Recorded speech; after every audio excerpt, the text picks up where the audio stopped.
اللہ پاک نے مخلوق کو پیدا کرنے کا مقصد یہ سمجھایا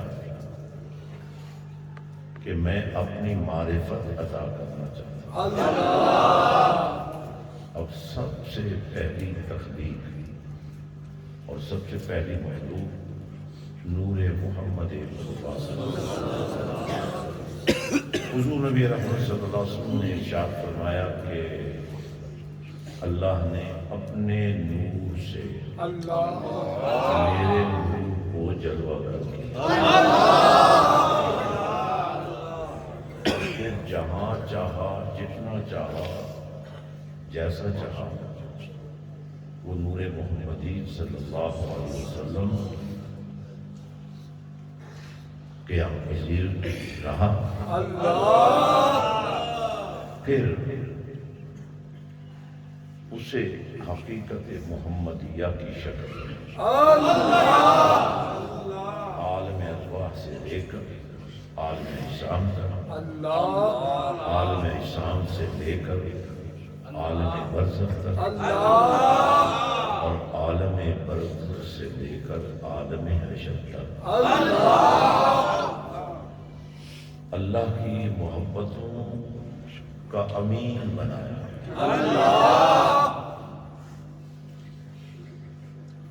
عالم ارواح میں اللہ پاک نے ارواح کو، روحوں کو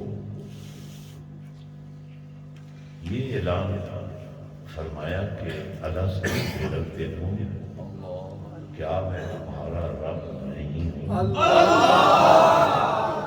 تمام ارواح نے، کیا مسلمان، کیا کافر،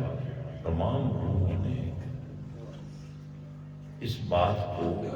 قبول کیا، قالوا بلا، کہ تو ہمارا رب ہے۔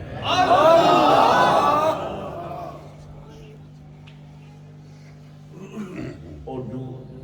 روح کی ہدایت کے لیے اور روح کی رہنمائی کے لیے اسلام کے جتنے ضابطے پسند فرمائے، جب یہ روحیں جسموں میں داخل ہوئی ان کی تعلیم اور تربیت کا اہتمام فرمایا۔ جب اللہ پاک انسان کو وجود دینے کا ارادہ فرما رہا تھا تو فرشتوں سے فرمایا کہ میں انسان بنانا چاہتا ہوں، تم اس بارے میں کیا رائے رکھتے؟ فرشتوں نے عرض کیا، مولا اگر تو عبادت کے لیے تجھے پیدا کرنا چاہتا ہے تو ہم سے بہتر عبادت کون کر سکتا ہے؟ اور پھر انسان کے بارے میں عرض کیا کہ یہ فساد کرے گا زمین میں، تو اللہ پاک نے فرمایا جو میں جانتا ہوں تم نہیں جانتے۔ اور پھر انسان کی فضیلت اور برتری کے لیے کچھ سوالات حضرت آدم علیہ السلام کو سکھا دیے، جن کا علم فرشتوں کے پاس نہیں تھا، وہ بیان نہیں کر سکے۔ حضرت آدم علیہ السلام نے وہ تمام سوالات جوابات کی شکل میں اللہ کی بارگاہ میں پیش کیے۔ پھر اللہ پاک نے فرشتوں کو حکم دیا کہ آدم کو سجدہ کرو۔ تمام فرشتے حضرت آدم علیہ السلام کے سامنے جھک گئے، الا ابلیس نے سجدہ نہ کیا۔ اللہ پاک نے اس سے فرمایا کس بات نے تمہیں روکا حضرت آدم علیہ السلام کو سجدہ کرنے سے؟ کہنے لگا انا خیر منہ، میں اس سے بہتر ہوں۔ کیوں؟ اس لیے یہ مٹی سے بنا ہے، میں آگ سے بنا ہوں، اور آگ مٹی سے بہتر ہے۔ اللہ تعالیٰ کو اس کی بات پسند نہ آئی، اسے مردود کر دیا، محروم کر دیا، اور انسان کو اپنی دوستی کا شرف عطا کیا۔ 1 لاکھ اور کئی ہزار نبی آئے، رسول آئے، کتابیں لائے، ہدایت کا نور لوگوں کو عطا فرمایا، وہ لوگوں کو ہدایت کی راہ دکھاتے رہے، ابلیس اور اس کے حواری لوگوں کو بھڑکاتے رہے اور نفس کی خواہشات کا غلام بناتے رہے۔ انسانی تربیت میں، انسان کو پاک کرنے میں، انسان کو پاک رہنے میں کچھ طریقے ایسے ہیں جو اس کے وجود کو پاک کر دیتے ہیں، کچھ طریقے ایسے ہیں جو اس کی روح کو پاک کر دیتے ہیں، اور کچھ طریقے ایسے ہیں جو اس کے دل کو پاک کر دیتے ہیں۔ نبیوں اور رسولوں کی آمد کا سلسلہ میرے اور آپ کے پاک نبی صلی اللہ علیہ وسلم کی آمد سے مکمل ہو چکا تھا۔ اب کوئی نبی دھرتی پر نہیں آئے گا، بلکہ جو کام انبیاء کرتے تھے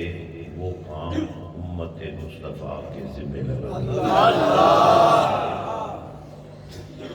حضور صلی اللہ علیہ وسلم کی امت کے ہر فرد کو یہ حق دیا گیا ہے کہ اپنے وجود کو پاک رکھے، اپنے روح کو پاک رکھے، اپنے دل کو پاک رکھے، اپنے اللہ کا نام لیتا رہے، احکام شریعت کو مانتا رہے، قرآن کی تعلیمات کو اپناتا رہے، سنت مصطفیٰ صلی اللہ علیہ وسلم کو اپناتا رہے۔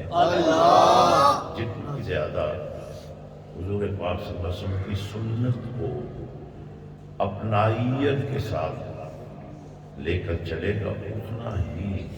اس کے اندر پاکیزگی اور طہارت کا معیار بلند ہوگا، اور جتنا تعلیمات قرآن کو سیکھا، جتنا تعلیمات قرآن کو سمجھا، اور جتنا زیادہ سے زیادہ تعلیمات قرآن پر عمل کیا، اتنا ہی زیادہ اللہ کی بارگاہ میں معبودیت کے مقام پر فائدہ۔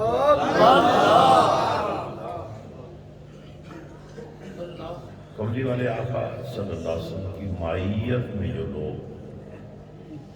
چنے گئے، ان کا ذکر بھی قرآن میں کر دیا گیا، اور جنہیں صدیوں کے سفر میں نبی رحمت صلی اللہ علیہ وسلم کی نوکری اور غلامی کے لیے پسند کیا گیا، ان کا ذکر بھی کر دیا گیا۔ جن لوگوں نے اللہ کی راہ میں قربانیاں پیش کی، مقام شہادت پر فائز ہوئے، ان کا ذکر بھی کر دیا۔ اس طرح قیامت کی صبح تک سر بھی کٹتے رہیں گے اور گھر بھی قربان ہوتے رہیں گے، بچوں کی قربانیاں بھی دی جاتی رہیں گی، اور خدا کے قرب کی منزلیں بھی طے ہوتی رہیں گی۔ دو اہم باتیں ہیں، ایک کا نام شرک ہے اور دوسرے کا نام محبت دنیا ہے۔ شرک کبیرہ گناہ ہے، اور شرک کرنے والوں کے لیے اسلام کے دامن میں کوئی گنجائش نہیں ہے۔ شرک کو اللہ تعالیٰ نے ظلم عظیم قرار دیا ہے،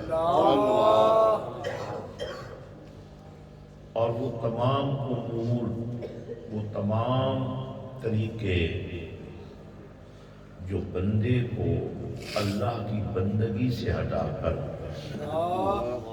نفس کی خواہشات کا غلام بناتے ہیں، وہ شرک کے زمرے میں آتے ہیں۔ اور سب سے بڑا شرک تو یہی ہو گیا کہ آپ اپنے نفس کی خواہشات کے غلام ہو جائیں، یعنی اللہ کو ماننے کی بجائے اپنے آپ کو بڑا ماننے لگ جاتے ہیں۔ انسانوں کے اندر دو قسم کے اقسام ہیں، ایک فرشتہ صفت جو اپنے اللہ کی رضا کے لیے احکام پروردگار کی وجہ آوری کے لیے نہ سوال کرتے ہیں نہ دلیل مانگتے ہیں، جو شعور دین ان کو نصیب ہوتا ہے اسی کی بنیاد پر اللہ کو راضی رکھنے کی کوشش کرتے ہیں۔ اور انسانوں کے وجود میں ہی ابلیس صفت لوگ بھی موجود ہوتے ہیں جو نفس کی محبت میں اللہ کی رضا سے بہت دور چلے جاتے ہیں۔ نبی رحمت صلی اللہ علیہ وآلہ وسلم کا ارشاد گرامی ہے کہ مجھے اپنی امت سے شرک کا ڈر نہیں ہے۔ قرآن پاک میں شرک کی بڑی مذمت کی گئی ہے، لیکن جتنی آیات میں بھی شرک کا ذکر ہے، ان آیات میں بتوں کے بارے میں احکام پیش کیے گئے ہیں۔ بت پرستی سے روکا گیا ہے، خواہشات کی غلامی سے روکا گیا ہے، اور بندوں پر حکمرانی سے روکا گیا ہے، جبکہ اللہ کے پاک نبی صلی اللہ علیہ وسلم کا ارشاد گرامی ہے، مجھے ڈر یہ ہے کہ میری امت دنیا کی محبت میں گرفتار ہو جائے۔ اور آج ہم دیکھ رہے ہیں سگے بھائی کی اولاد باپ کے بھائیوں کی شفقت سے محروم ہے، اور ایک ہی باپ کی اولاد کے بہت سارے نوجوان دنیا کی محبت کی وجہ سے جائیداد کے لالچ میں، کاروبار زندگی کے لالچ میں ایک دوسروں کے دشمن بن جاتے ہیں، ایک دوسرے کی گردنیں کاٹنے کے لیے تیار ہو جاتے ہیں، ایک دوسرے کے حقوق معطل کرنے میں دیر نہیں لگاتے۔ نفس کی اس غلامی کے نتیجے میں پورا انسانی معاشرہ تباہ و برباد ہو کے رہ گیا ہے۔ صلہ رحمی، غریب پروری، یتیم پروری کے سارے راستے بند ہوتے نظر آتے ہیں، کوئی کسی کا پرسان حال نہیں۔ جو کیفیت فاقے کی وجہ سے، کھانا میسر نہ آنے کی وجہ سے کسی بھی انسان پر طاری ہوتی ہے، اس کیفیت کو انسان دوسروں کے فاقے سے موازنہ کر کے یہ بات سمجھ سکتا ہے کہ جب انسان کو بھوک لگی ہو، جب انسان کو لباس کی حاجت ہو، جب انسان کو معاونت کی ضرورت ہو، جب انسان کو مشاورت کی ضرورت ہو، جب انسان کو بقائے انسانیت کے لیے کسی کا ساتھ چاہیے ہو، تو سچ کے ساتھ کھڑا ہونے والے بہت کم لوگ ہوتے ہیں، سچائی کا ساتھ دینے والے بہت کم لوگ ہوتے ہیں، سچائی کا جھنڈا اٹھانے والے بہت کم لوگ ہوتے ہیں۔ جب کسی مظلوم کو کسی ظالم سے بچنے اور بچانے کی بات آتی ہے تو لوگ اس کا ساتھ دینے کے لیے تیار نہیں ہوتے۔ آپ میں سے ہر شخص اس کیفیت کو سمجھے کہ جب آپ حالت سفر میں ہوں اور آپ کو راستہ بتانے والا کوئی نہ ہو، آپ کا ہاتھ پکڑنے والا کوئی نہ ہو، آپ کی مدد کرنے والا کوئی نہ ہو، آپ کی کیا کیفیت ہو؟ حضرت سلطان العارفین سخی سلطان بابو نے اس ذکر کو بیان کیا، تسبیح پھری دل نہ پھریا کی لینا تسبیح نو پڑھ کے، علم پڑھیا ادب نہ سکھیا کی لینا علم نو پڑھ کے، چلے کٹے کچھ نہ کٹیا کی لینا چلیاں پڑھ کے، جاگ بنا دودھ جمدے نہیں یا حضرت بابا تھوڑے لال من کڑ کڑ کے، تسبیح دار کو تسبیح ہویوں مارے دم ولیاں ہوں، دل دا مڑکا ایک نہ پھیرے، گانج کریں پانچ ویاں، دین لگیاں گل گوٹو آوی، لین لگیاں چھت شیاں، پتھر چت جنا دے حضرت باہو، اتھے زایا بساں میاں۔ یہ جو نظام طریقت ہے یہ دراصل شریعت پر عمل درآمد کے نتیجے میں انسان کو عطا کیا جاتا ہے۔ شریعت کیا ہے؟ احکام قرآن کی پیروی کرنا اور سنت مصطفیٰ صلی اللہ علیہ وسلم کی پابندی کرنا۔ احکام قرآن پوری انسانی معاشرت کے لیے بہت اہم بنیاد ہے۔ اب بہت سارے لوگ ایسے ہیں جنہیں احکام شریعت سمجھنا تو بڑی دور کی بات ہے، ماننا تو بڑی دور کی بات ہے، قرآن کو صحیح طریقے سے پڑھنے کا سلیقہ ہی نہیں، اور جب کہا جائے قرآن سیکھ لو، جب سمجھایا جائے کہ تم نے مسجد کے ہوتے ہوئے، امام کے ہوتے ہوئے، استاد کے ہوتے ہوئے، اپنے گاؤں، اپنے شہر، اپنی گلی، اپنی مسجد میں قرآن سے فیضیاب نہ ہو سکے، اب کیا وجہ ہے کہ جب تمہیں موقع دیا جا رہا ہے، جس غفلت کا شکار تم ہوئے، جو کوتاہی تمہاری زندگی کے اندر شامل ہو، اب تمہیں موقع دیا جا رہا ہے کہ تم اپنے بچوں کو قرآن کے نور سے سنبھالنے کی کوشش کرو، اور صرف یہی نہیں بلکہ آپ کو موقع بھی دیا جا رہا ہو کہ تمہارے بچے وقت کے قرآن کے قاری بن جائیں، قرآن کے حافظ بن جائیں، تاکہ قیامت کے دن، اس میں تو کوئی شک نہیں ہے کہ قیامت کے دن لوگ تڑپیں گے، ترسیں گے، در در پہ جائیں گے، پر کہیں ان کو آسرا اور سہارا نہیں ملے گا۔ جنت کا طلبگار ہونے کا وہ وقت نہیں ہوگا، کوئی باپ، کوئی بھائی، کوئی دوست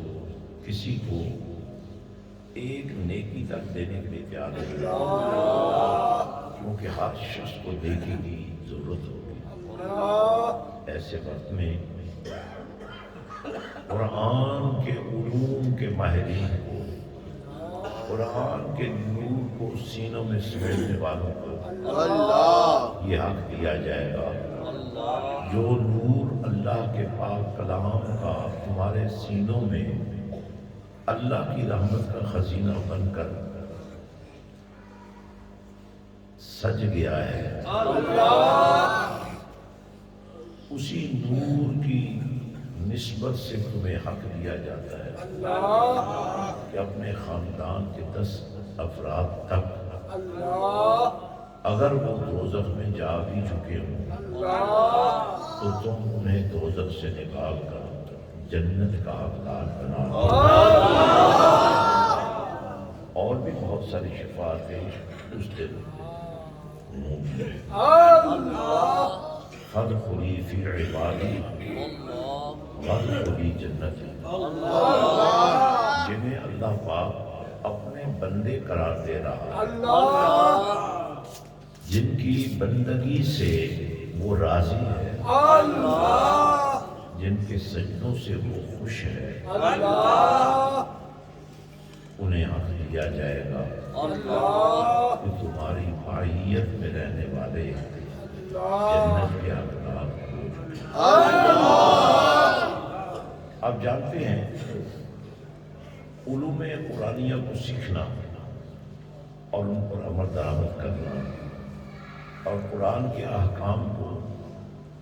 سنت مصطفیٰ صلی اللہ علیہ وسلم کی روشنی میں اپنانا، یہ انسان کے لیے اس زمین کی طرح ہے جو کاشت کے قابل ہو جاتی ہے، جس میں طریقت کا اچھا بیج ڈال کر اس سے تم ایمان کی فصل اگا سکتے اور پھر ترقی کر کے تم مقام احسان پر فائز ہو۔ نبی رحمت صلی اللہ علیہ وآلہ وسلم سے جب احسان تشریح پوچھی گئی تو رسول پاک صلی اللہ علیہ وآلہ وسلم نے ارشاد فرمایا کہ اللہ کی بندگی کا یہ معیار، اللہ کے حضور پیش ہونے کا یہ انداز، اللہ کی بارگاہ میں قبول ہونے کا یہ شرف اس صورت میں اگر تمہیں عطا کر دیا جائے اور تمہاری کیفیت یہ ہو جائے جب تم نماز پڑھ رہے ہو، جب تم سجدہ ریزی کر رہے ہو اور جب تم ذکر الہی کر رہے ہو اور جب تمہاری فکر کی دنیا آباد ہو چکی، جب تمہارے اندر اللہ کے نور کے خزانے قائم ہو چکے ہیں تو تمہاری کیفیت یہ ہو گویا کہ تم اپنے اللہ کو دیکھ، اور اگر یہ کیفیت پیدا ہو جائے تو بہت اچھی بات ہے، وگرنہ کم از کم یہ کیفیت ضرور پیدا ہو جائے گویا کہ تمہاری کیفیت یہ ہے کہ تمہارا رب تمہیں دیکھ۔ اب یہ وہ تربیت ہے جو قرآن و سنت کے بغیر حاصل کرنا ممکن نہیں ہے، کیونکہ زمین کاشت کے قابل ہوگی اس میں بیج ڈالا جائے اور جب فصل پیدا ہو جائے گی تو اس کی حفاظت کے لیے معرفت کا سامان عطا کیا جائے اور پھر وہ دن بھی آ جائے گا جب تمہیں انوار حقیقت ملنے شروع۔ اللہ پاک نے ہمارے نبی پاک صلی اللہ علیہ وسلم کو یہ شرف عطا کیا، تمنا تو سب نبیوں نے بھی کی، آرزو اور چاہت تو سارے انبیاء کی بھی تھی کہ اللہ کے قرب کی وہ منزلیں طے ہو جائے کہ اللہ کو دیکھنا ممکن ہو۔ یہاں تو کیفیت یہ ہے کہ اگر آپ کو نماز صحیح پڑھنی آ جائے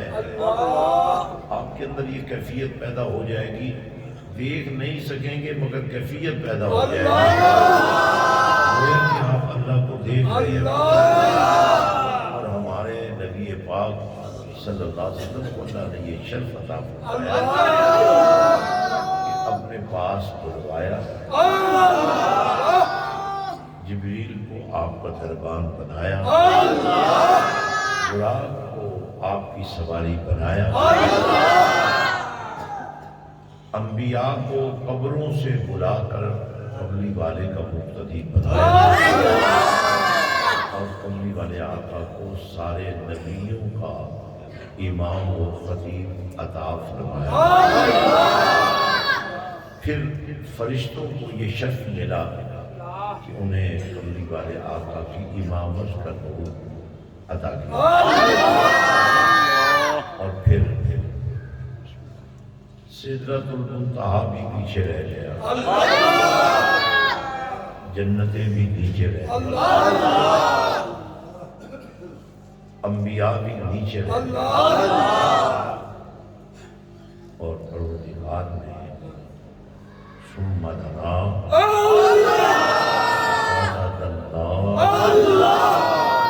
فکان قاب قوسین او ادنیٰ کا ارشاد فرما کر اپنے پیارے محبوب صلی اللہ علیہ وسلم کو اس طرح سے لوگوں میں متعارف کروایا، یا جانے والا جانتا ہے یا نہیں جانے والا شان مصطفیٰ کیا ہے، عزت مصطفیٰ کیا ہے، نور مصطفیٰ کیا ہے۔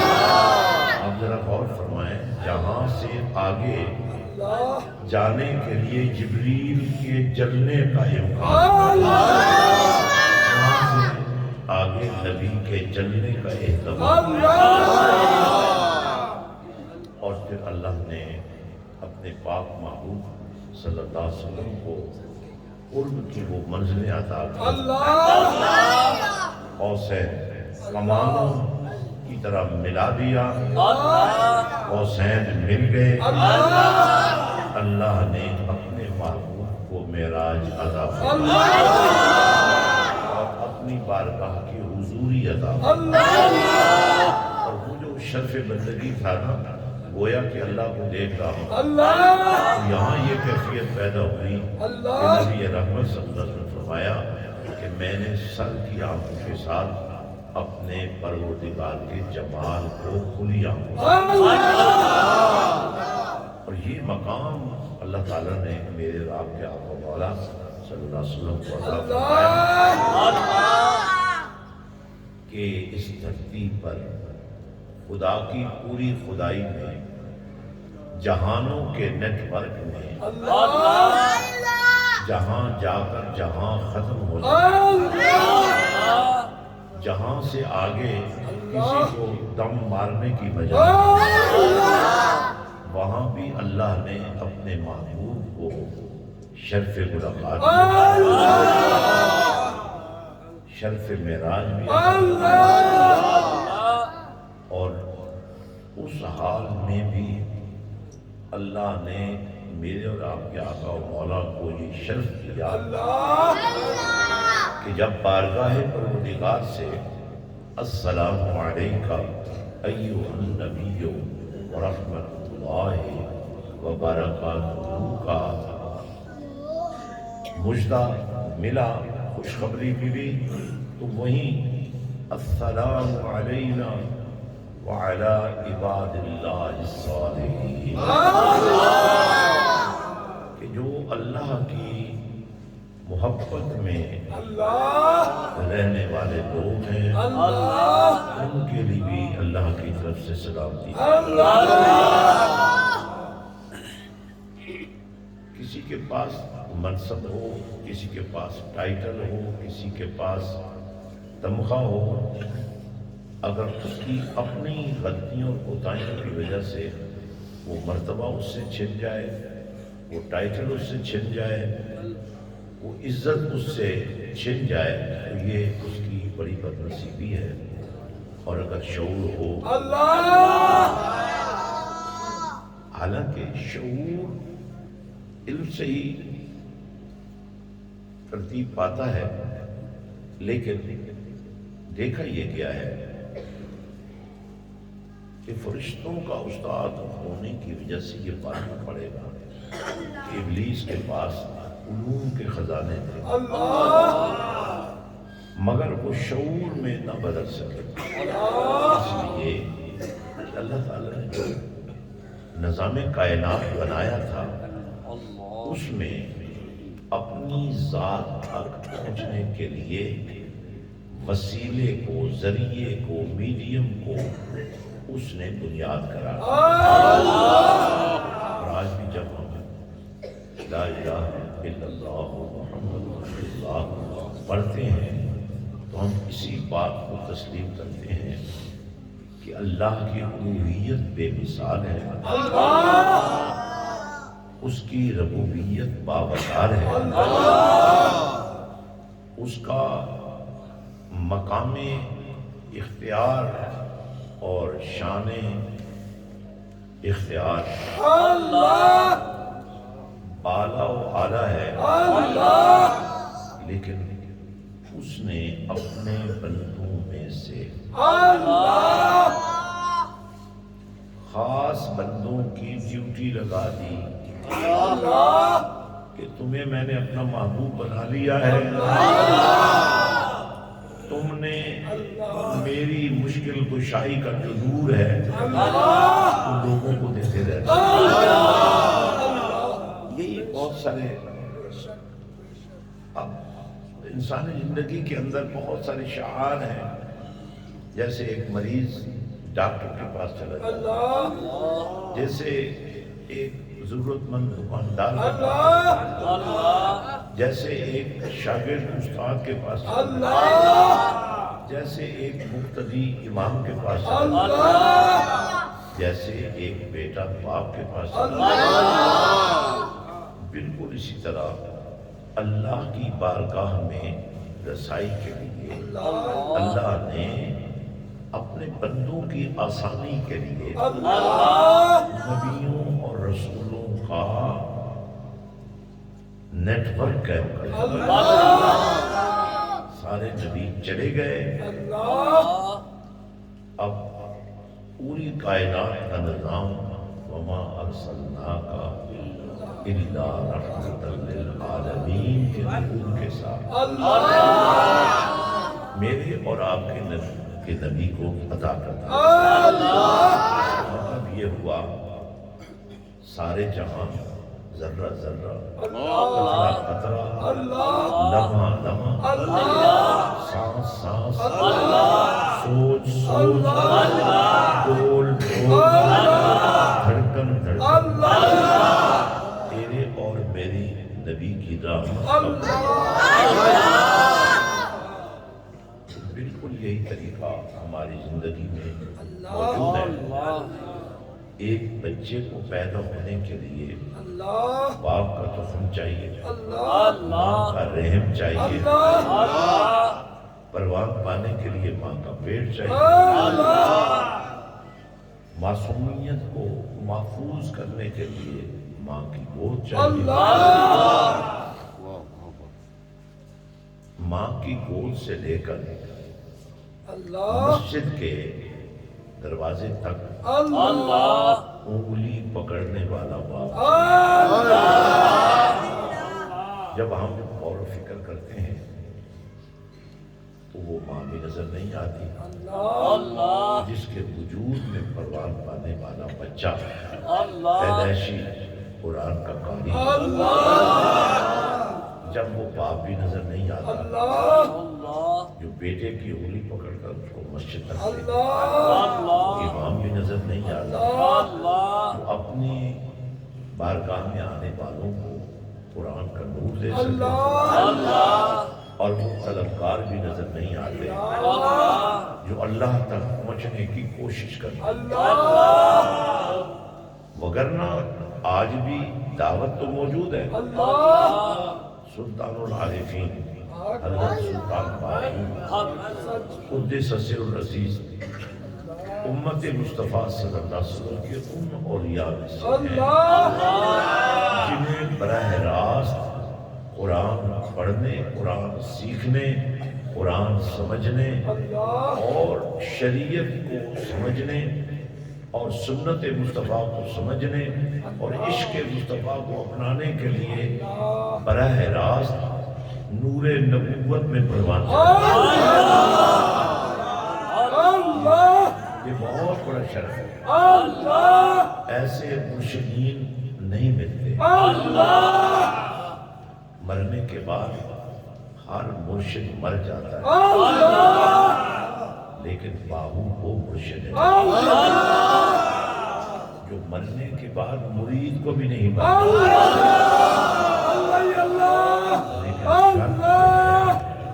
شرط یہ ہے کہ آپ جب اللہ کی راہ میں دے رہے ہو، آپ کو یقین ہو کہ جو کچھ تم اللہ کی راہ میں دے رہے ہو یہ اللہ کی راہ میں ہی خرچ ہو۔ اگر دیکھا جائے تو علم کے خزانے لٹانے والے، شان مصطفیٰ کو بیان کرنے والوں کو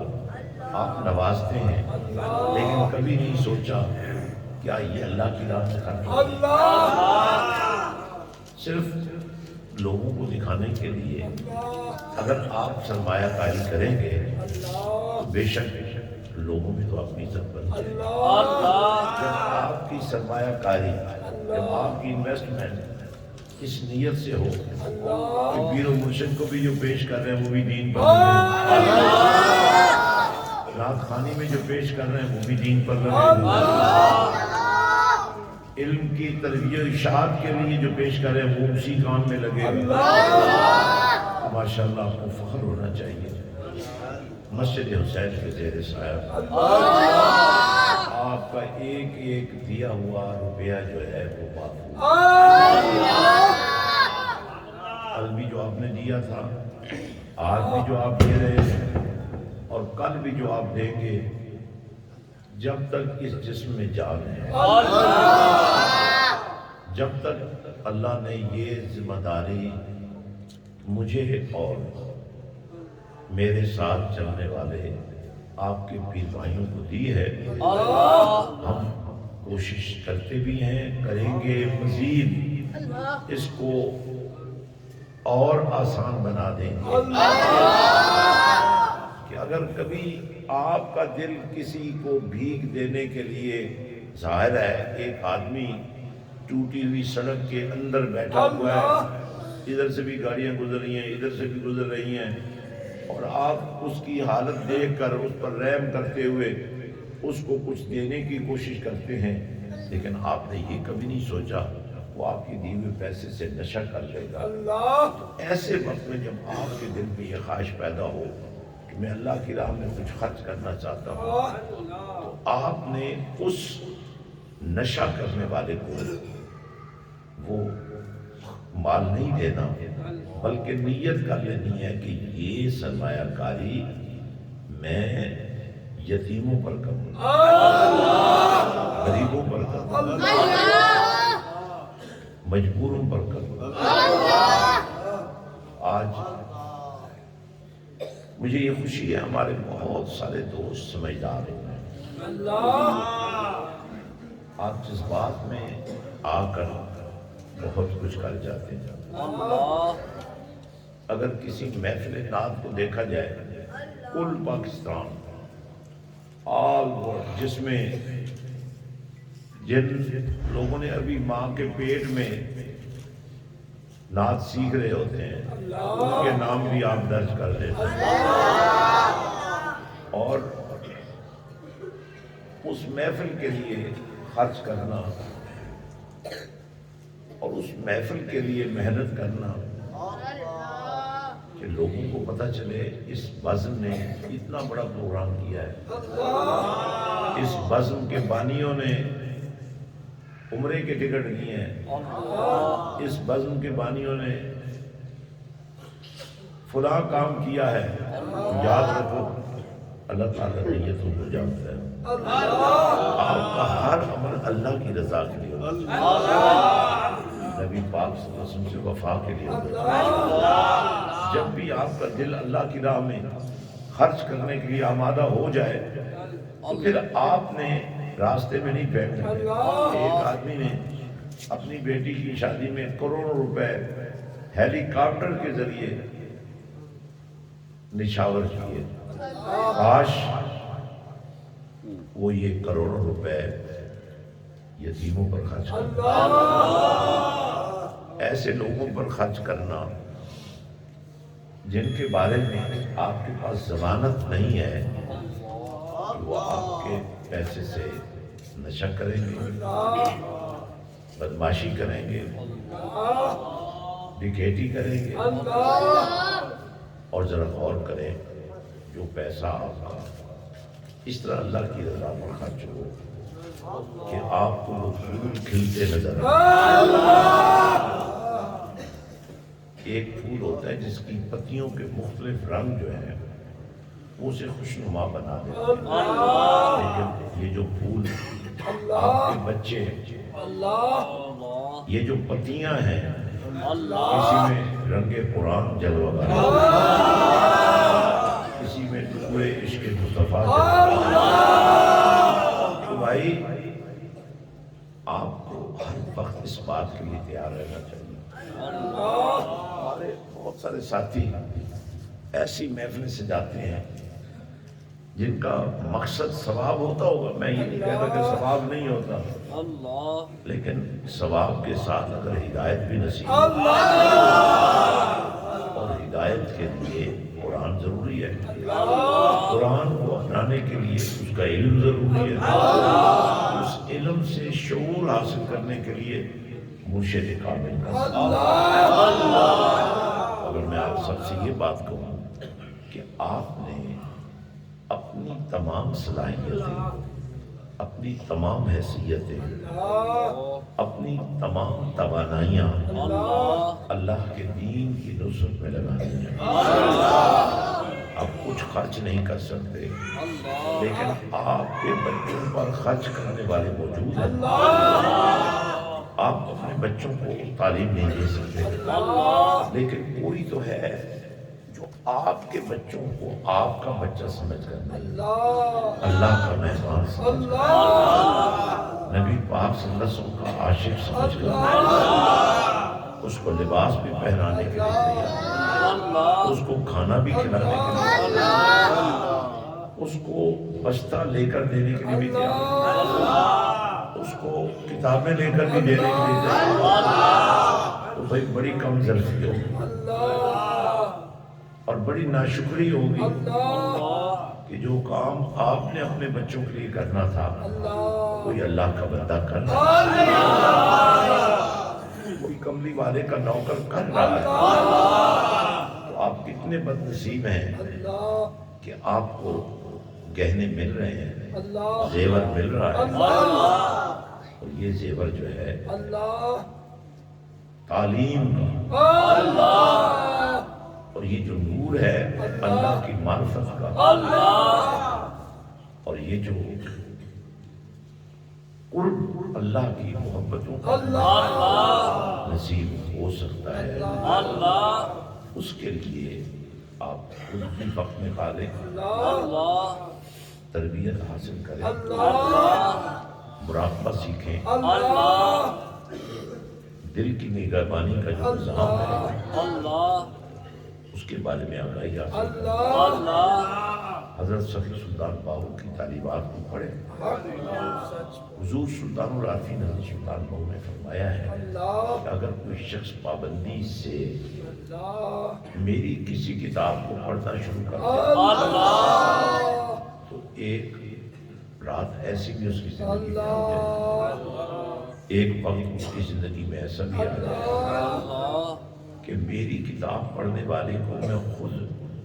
اپنی قرآن کا علم، اپنی کتاب کا علم دینے کے لیے موجود ہو جاؤں۔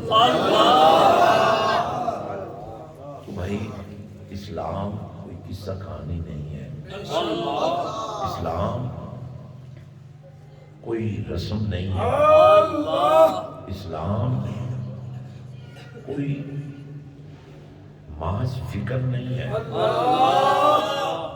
بلکہ اس فکر میں اللہ کا ذکر ہے، اس ذکر میں اللہ کی محبت ہے، اس محبت میں اللہ کا نور ہے،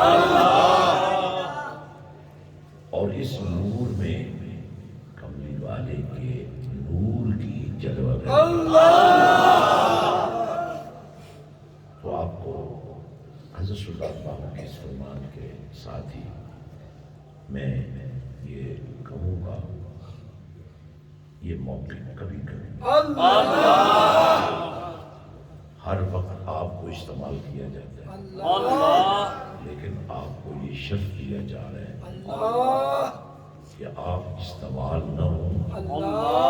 بلکہ آپ اللہ کے محبت کے حقدار ہیں۔ مشکل نہیں ہے۔ حضرت سلطان باہو فرماتے ہیں ہر کے طالب حق درد من حاضر از ابتدا کا انتہا یکدم برم۔ فرمایا ابتدا سے لے کر انتہا تک ساری منزلیں میں ایک ہی آن میں طے کرا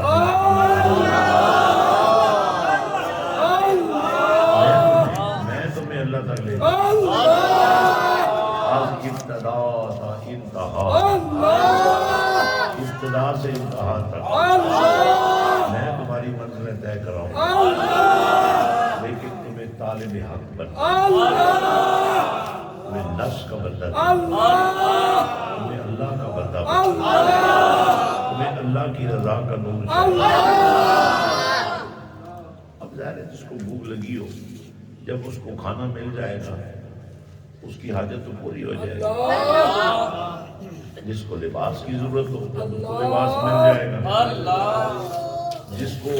بستر کی ضرورت ہوگی جب اس کو بستر مل جائے گا، جس کو چھت کی ضرورت ہوگی جب اس کو چھت مل جائے گی، تو اس کی دنیا تو قائم رہے گی۔ لیکن یہ حاجتیں اور یہ ضرورتیں اللہ تعالیٰ ویسے ہی پوری کر دیتے ہیں۔ کسی کو بھوکا تو مرنے نہیں دیتے، کسی کو ننگا تو رہنے نہیں دیتے، کسی کو چھت کے بغیر تو رہنے نہیں دیتے۔ تو پھر ہمیں یہ تردد کرنے کی بجائے، ٹینس ہونے کی بجائے ہمارا کیا بنے گا، گھر کا کیا بنے گا، بچوں کا کیا بنے گا، بھائی یہ سوچو تمہارا کیا بنے گا، تمہارا کیا بنے گا۔ تم نے گھر بنا بھی لیا تو کیا بنے گا، تم نے بچے پیدا کر بھی لیے تو کیا بنے گا، تم نے بیوی کو منا بھی لیا تو کیا بنے گا، تم نے خاندان والوں کو راضی کر بھی لیا تو پھر تمہارا کیا بنے گا۔ تمہارا کچھ بننا چاہیے، تمہاری قبر کا کچھ، تمہاری موت کا کچھ بننا اور تمہارا قیامت کے دن اللہ کے دربار میں سرخرو ہونے کا کچھ۔ بہت کم لوگ بیعت ہونے کے بعد پوچھتے ہیں کہ وظیفہ کیا کریں۔ میں نے اپنے والد گرامی سے یہ بات پوچھی تھی کہ 11 مرتبہ بہت تھوڑا ہوتا ہے، آپ فرماتے ہیں 11 مرتبہ درود شریف پڑھ لو، 11 مرتبہ کلمہ شریف پڑھ لو، تو فرمایا جو 11 تک پہنچ گیا نا وہ 111 تک بھی پہنچ گیا۔ عادت تو بننی چاہیے، تھوڑے سے شروع کرو اور زیادہ سے زیادہ کوشش کرو، کیونکہ حضرت سلطان باہو نے فرمایا یہ جو تم سانس لیتے ہو، یہ جو سانس اندر جاتا ہے یا باہر آتا ہے، اگر سانس لیا اس کے کرم سے سانس لیا، اور جس نے تمہیں سانس لینے کے قابل بنایا فرمایا کہ سانس لو اس کا نام، سانس لیا اور اس کا نام نہیں لیا تو یہ ناشکری ہے، یہ غفلت ہے اور اس کے نتیجے میں یہ کفر بھی تمہارے اندر ایک دنیا قائم ہو جائے اسی میں گھومتے پھرو گے جو تمہیں کبھی اللہ کے قریب نہیں آنے دیگا۔ اس لیے حضرت سلطان باہو کی دعوت پر غور کرو۔ طالب بیا طالب بیا طالب بیا رسانو روز اول فرمایا، 3 دفعہ فرمایا شریعت کا تقاضا ہے 3 شرطیں پوری کرنی طالب بیا طالب بیا سچی طلب لے کر آنا تمہارا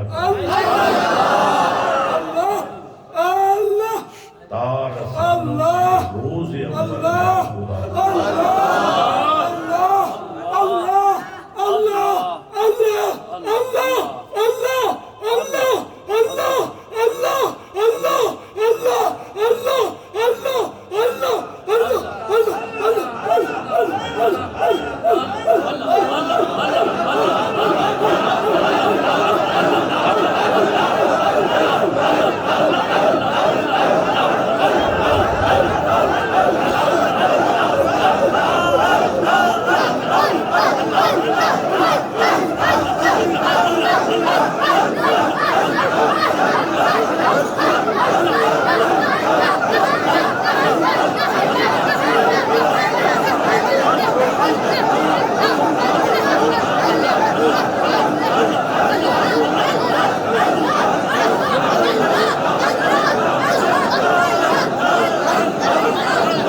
ایسے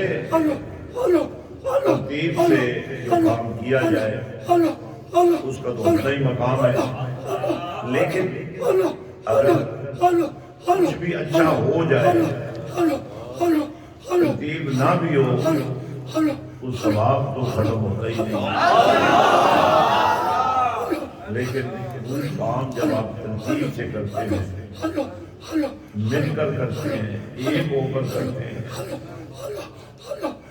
اور اپنی محبت کے جوش میں آپ ایک دوسرے کو بلاتے نہیں ہیں، اس صورت میں جو نتیجہ نکلتا ہے وہ ہے ید اللہ علی الجماعت۔ جب آپ جماعت بن جاتے ہیں، جب آپ کو ترتیب کا پتہ چل جاتا ہے، جب آپ تربیت کے نور سے بھول جاتے ہیں، جب آپ تربیت کے سانچہ نور میں فکس ہو جاتے ہیں تو پھر زبان سے کہنا نہیں پڑتا، نور دے وچ ذکر اللہ،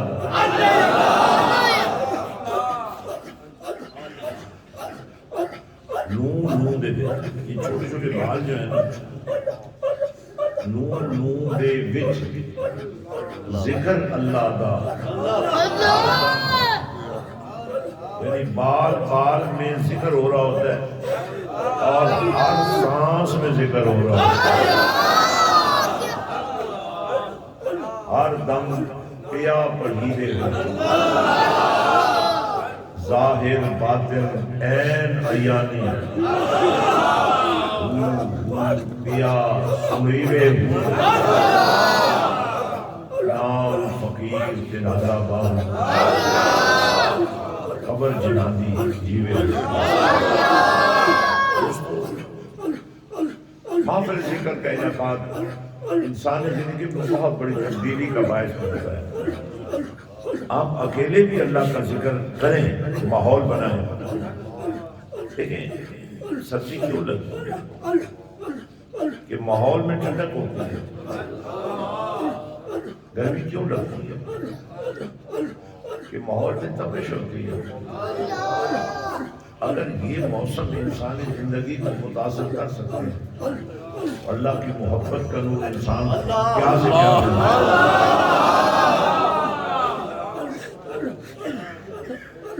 پتہ تعلق کرنا پڑتا ہے، رابطے اللہ کے سوا جتنے رابطے ہیں ان کو ختم کرنا پڑتا ہے۔ حضرات، آج کا دور بلکہ بہت سارے ادوار دیکھیں، ایک ہوتے ہیں صدیق اکبر صرف، ایک ہوتے ہیں فاروق اعظم صرف لوگ، ایک ہوتے ہیں عثمان غنی صرف، ایک ہوتے ہیں مولا علی صرف، ایک ہوتے ہیں حسن مجتبیٰ صرف، ایک ہوتے ہیں حسین صرف، ایک ہوتے ہیں باہو صرف۔ تو یہ جو کوالٹی انسان کے اندر پیدا ہو جاتی ہے، اب دیکھیں 2 قسم کی گندم ہے، دونوں کی قیمت علیحدہ ہے۔ گندم کئی قسم کے چاول ہوتے ہیں، قیمت میں فرق ہوتا ہے کیونکہ معیار میں فرق ہوتا ہے۔ بات تو بہت لوگ کرتے ہیں، لیکن بات نہ بنے تو بات کرنے میں بھی فرق ہوتا ہے۔ اس لیے دوستو، سینے پر آؤ، اس لیے حضرات آپ تو اس سفر میں شامل ہو چکے ہیں جہاں آپ کو طے نہیں ہوتا، آپ کا سانس لینا بھی اللہ کے دربار میں مقبول ہے۔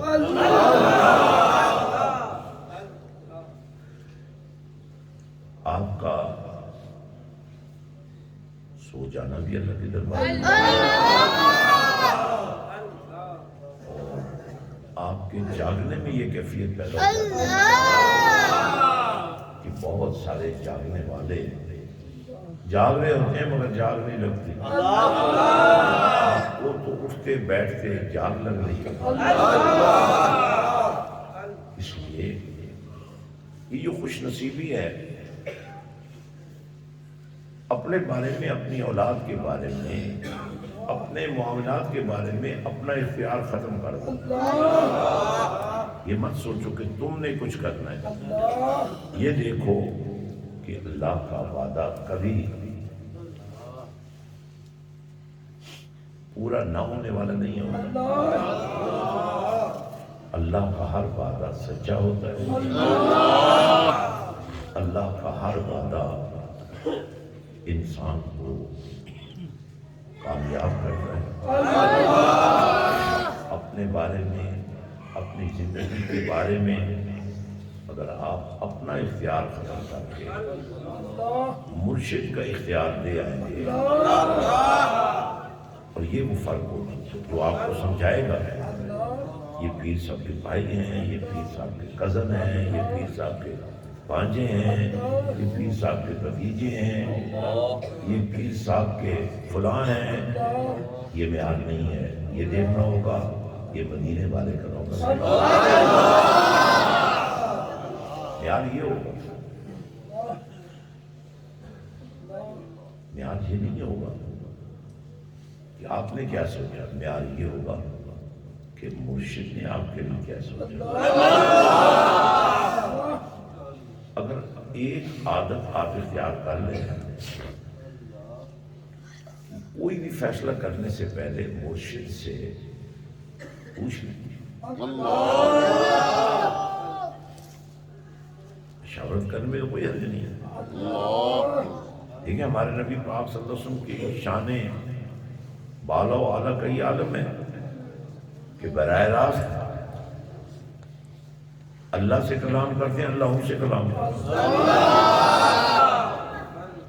انہیں بھی اللہ فرما رہا ہے کہ بینہم شورا، یہ جو آپ کے دیوانے ہیں،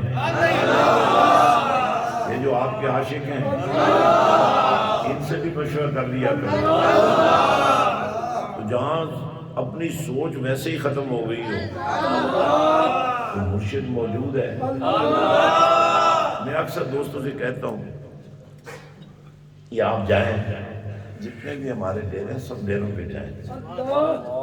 اور یہ دیکھیں کہ کس ڈیرے پر اس ڈیرے والے نے خود نماز پڑھی ہو۔ آپ کو تو سمجھ ہی نہیں نہ آتی یا سمجھنا ہی نہیں چاہتے۔ میں کسی کا مخالف نہیں ہوں، ہر بڑے کی عزت کرو، باپ کی عزت کرو، باپ کے بھائیوں کی عزت کرو، باپ کے دوستوں کی عزت کرو۔ حتیٰ کہ نبی پاک نے فرمایا کہ باپ کے عمر کی لوگوں کی عزت کرو، تم نہیں بھی جانتے تو اپنے باپ کی عمر کے تصور میں ڈوب جاؤ کہ اگر تمہارا باپ کسی ضرورت کے لیے، کسی مدد کے لیے کسی کی طرف دیکھ رہا ہو اور وہ شخص تمہارے باپ کی مدد کر دے، ذرا سوچو تم نے کسی کے باپ کی مدد کی۔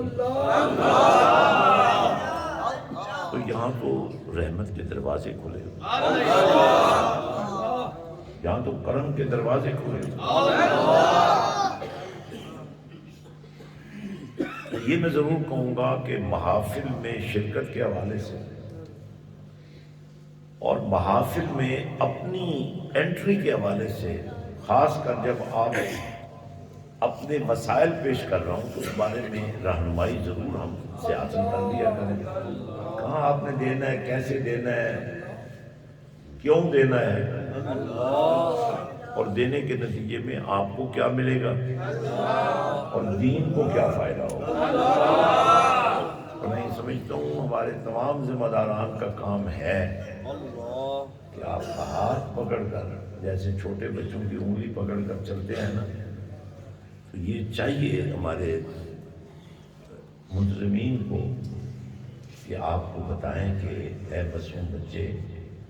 آپ کا مال کیسے خرچ ہونا چاہیے اور کہاں خرچ ہونا چاہیے، کیونکہ دلوں کے سودے جب ہو جاتے ہیں تو پھر نہ وقت ضائع ہونا چاہیے، نہ پیسہ ضائع ہونا چاہیے، نہ عزت میں کمی آتی۔ تو میری تو شان کم نہیں ہوتی، میں حالانکہ آپ بھی دیکھ رہے ہوتے ہیں، جب میں آیا ہوں تو میں نے ایک دو ہدایات دی ہیں۔ یہ میرا کام نہیں ہے کہ یہ سب ادھر سے ادھر رکھ دو، یہ ادھر سے ادھر رکھ دو، ہم تو جن کا ہے ان کا ہے، لیکن میں تو اپنے آپ کو دین کا نوکر سمجھتا ہوں۔ میرے لیے تو یہ اعزاز ہے کہ میں آپ کو بتاؤں کہ یہ کام کر لو، وہ کام کر لو۔ ہم بڑی جلدی مایوس ہو جاتے ہیں، لیکن یہ سٹینڈ ہے مستقل، میں اس کو ہاتھ میں پکڑتا یا میرے لیے آپ میں سے کوئی پکڑتا، تو یہ موجود ہے لیکن ہمیں سمجھ نہیں آتی کہ موجود ہے یا نہیں ہے۔ تھوڑا سا سوچنے میں کوئی حرج نہیں ہے کہ بھائی یہ پتہ بھی ہے کہ فجر کی نماز کے بعد میں چند باتیں کروں، آج ذرا زیادہ ہو گئی ہیں کیونکہ باہر سردی ہے، تو میں نے سوچا ویسے تو تم بیٹھنے والے ہو بھی نہیں، یا گھومنے والے ہو یا کھانے والے ہو یا چلنے پھرنے والے ہو، میں نے سوچا ابھی سردی سے بھی بچ جاؤ، اللہ کے ذکر کی گرمی بھی حاصل کرو، اور شاید کوئی بات آپ کے دل میں ہو جائے۔ ماشاءاللہ آپ نے دیکھا کل بہت بڑا اجتماع تھا اس سردی میں، لیکن علم حاصل کرنے کے لیے کوئی تیار نہیں تھا۔ یہ آپ کا یہ کمال دیکھ کر میں رات بہت خوش ہوں۔ آپ کتنے سمجھدار ہو گئے کہ قرآن کا علم حاصل کرنے کے لیے آپ تیار نہیں ہیں۔